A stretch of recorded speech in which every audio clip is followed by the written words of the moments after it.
ఉంటే వాళ్ళకి ఆర్థిక ఎదుగుదల రాకపోతుండే.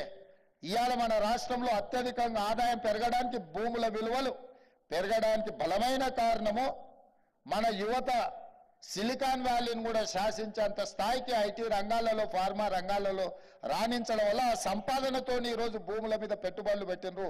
ఒకప్పుడు కృష్ణా గుంటూరులో 1 ఎకరం అమ్మితే తెలంగాణలో 10 ఎకరాలు కొనే పరిస్థితి ఉండే. ఇవాళ తెలంగాణలో 1 ఎకరం అమ్మితే కృష్ణా గుంటూరులో 100 ఎకరాలు కొనుక్కునే పరిస్థితి వచ్చింది.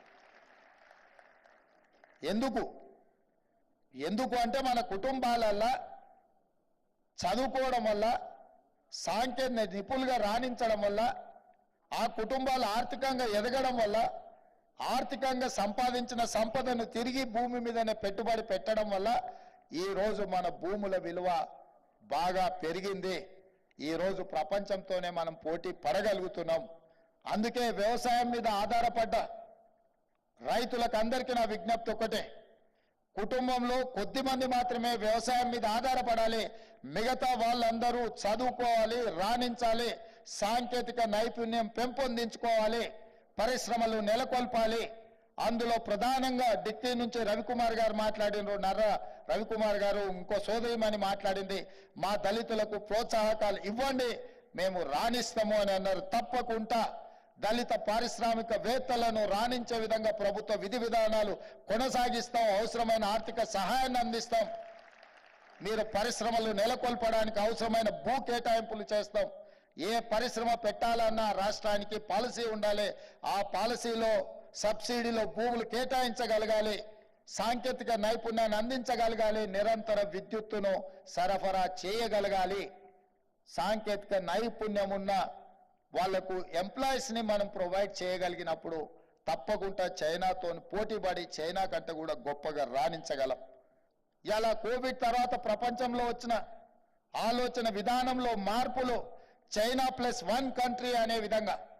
ఎందుకంటే సౌత్ కొరియా నుంచి మొదలెడితే యుఎస్ వరకు గతంలో వాళ్ళు ఇండస్ట్రియల్ రెవల్యూషన్ వచ్చిన చైనా మీదనే ఉత్పత్తులకు ఆధారపడేది. కానీ కోవిడ్ తర్వాత వచ్చిన పరిణామాలు, మార్పులు, అనుమానాలు చైనా కాకుండా ఇతర దేశాలలో కూడా పరిశ్రమలు నెలకొల్పాలి.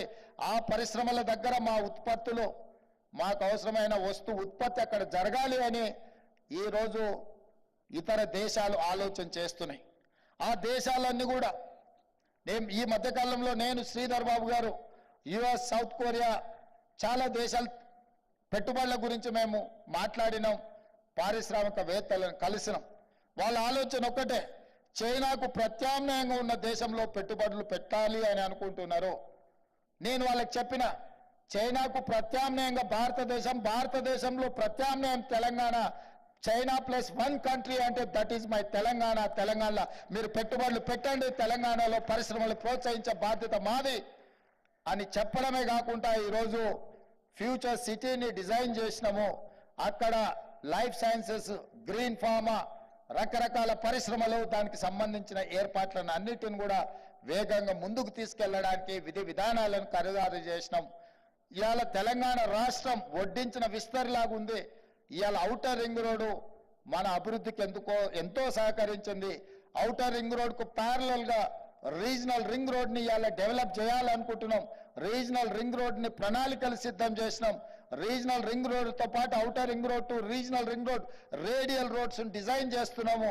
తద్వారా లక్షలాది ఎకరాల వ్యవసాయ భూములను, పరిశ్రమలను నెలకొల్పడానికి, ఉత్పత్తులు పెంచడానికి ఉపయోగపడే విధంగా ట్రంక్ ఇన్ఫ్రాస్ట్రక్చర్ డెవలప్ చేయాలని చెప్పి ఈరోజు మా ప్రభుత్వం నిర్ణయాలు తీసుకున్నది. ఆనాడు హైదరాబాద్ నగరానికి తాగునీటి సమస్య వచ్చినప్పుడు కృష్ణా గోదావరి జలాలను తరలించింది కాంగ్రెస్ పార్టీ. అదేవిధంగా హైదరాబాద్ నగరంలో మెట్రోను నిర్మించింది ఆనాడు డాక్టర్ వైఎస్ రాజశేఖర రెడ్డి గారు ముఖ్యమంత్రిగా ఉన్నప్పుడు. ఇవాళ మెట్రోను విస్తరించదలుచుకున్నాం, తాగునీటి సమస్యల్ని పరిష్కరించదలుచుకున్నాం, పరిశ్రమలకు అవసరమైన విద్యుత్తును, నీటి సరఫరాను చేయదలుచుకున్నాం, పరిశ్రమలకు అవసరమైన భూములను కేటాయించదలుచుకున్నాం. ఆ భూ సేకరణలో భూములు కోల్పోతున్న రైతులను భాగస్వాములను చేయదలుచుకున్నాం.